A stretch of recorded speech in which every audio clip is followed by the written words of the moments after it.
前几天一台几乎没有伪装的春风4缸仿赛被摩友拍到，而突然意外曝光。根据去年互联网瓜田传出的消息判断，这台车大概率就是750 SR， 同时这也是春风旗下第2款4缸仿赛。咱们来看一下网上的图片哈，就能发现春风750 SR 的配置大致是这样的：500 SR 同款各木钢制双翼梁车架，全可调前减震，神秘的不知道参数的4缸发动机，Brembo 双盘式刹车，给外观加分的单摇臂，单向电子快排。因为750 SR 采用的是拉线油门而非电子油门，所以不太可能搭载双向快排。这件事惹得网友们在线七嘴八舌。春风是懂营销的，有130匹就够了，会不会是中 R 的机器？出来的话赛8高低掉1万，豪爵坏了，我成替身了。675瞄着赛800，750瞄着赛900，450加1个缸675 SR 加2个缸900 SR。这个曝光和速七当时高速路低速行驶有异曲同工之处，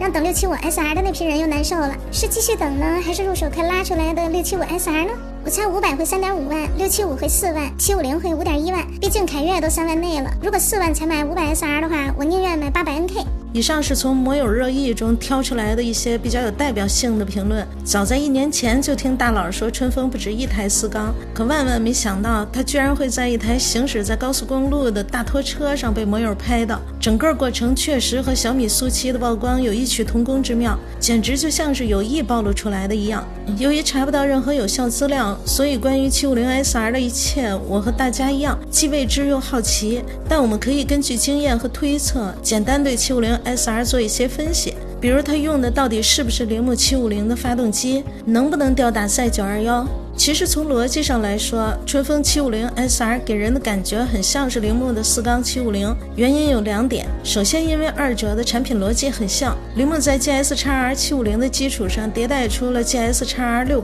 两台车的车架构造基本一致，而春风750的车架构造和自家的500 SR 也很像，给人的感觉就像是二者间存在着某种联系。其次是因为国产发动机的研发实力大家有目共睹，完全重新研发对于国产摩托车企业而言也不太现实，所以大家普遍愿意相信春风这台机器或许就是逆向的铃木4缸750。但从经验上来说，我认为春风不会再赤裸裸的逆向其他厂家的发动机，有2个原因。首先因为春风一直在打造自己的国际形象，无论是双缸450还是3缸675，这2款发动机都具备极高的原创性。这种时候如果春风突然照搬铃木的发动机，那对于发达国家的春风粉来说，大概率会伤心又失望，这也和春风的所作所为不符。你看春风日竟然都有官网了。其次是因为铃木750发动机不好逆向，因为环保等问题，它的峰值马力已经从150匹下降到了110多匹。即便如此， GS-X S750 在2022年还是因为环保原因在日本和欧盟宣布停售。如果铃木都无法解决这款发动机的排放问题，我相信春风在逆向的时候所面对的情况只会更糟，所以我倾向于相信它是春风自研。当然如果大神有高见，还请移步评论区交流。虽然春风自己啥也没爆料，但我们可以根据他之前的表现对750的战力进行分析。第一是春风研发发动机的实力比较强，500 SR 的最大功率是61千瓦，675 SR 的最大功率是70千瓦，这2款发动机的升功率都能轻松破百。第二是春风对发动机的调教比较保守，500 SR 的动力和传祺 ZX-4R 接近，但它在最大转速时候的活塞线速度只有 20.98， 并不是一个要命的数值。675在11000转时候的活塞线速度也只有 20.24。综上所述，春风的4缸750很可能也是一台升功率破百的发动机，因为它有这个研发实力，只是为了耐用性考虑，春风不会把活塞线速度拉到太高。个人分析750的最大功率将在75千瓦加10或15千瓦，也就是85到90千瓦的最大功率。数据方面持平或轻微超越日系 600cc 4缸仿赛。春风的逻辑可能是这样，用自家500 4缸车型去打平像传祺 ZX-4R 这种中小排4缸仿赛，而750主要用排量优势追平和日系600仿赛的性能差距。至于吊打 QJ 赛921这件事儿，从耐用性和装配稳定性上出发，我相信春风有能力把品控做得比前脚好。因为赛921在摩友中间的口碑确实不高，国产很难有仿赛达到赛921这种受欢迎程度，请注意是带引号的欢迎哈。但性能方面就不好说了，毕竟春风的品牌形象不是 KTM 那种 ready to 干，想超越奥古斯塔至少也得有95千瓦。对于750而言，这并不容易，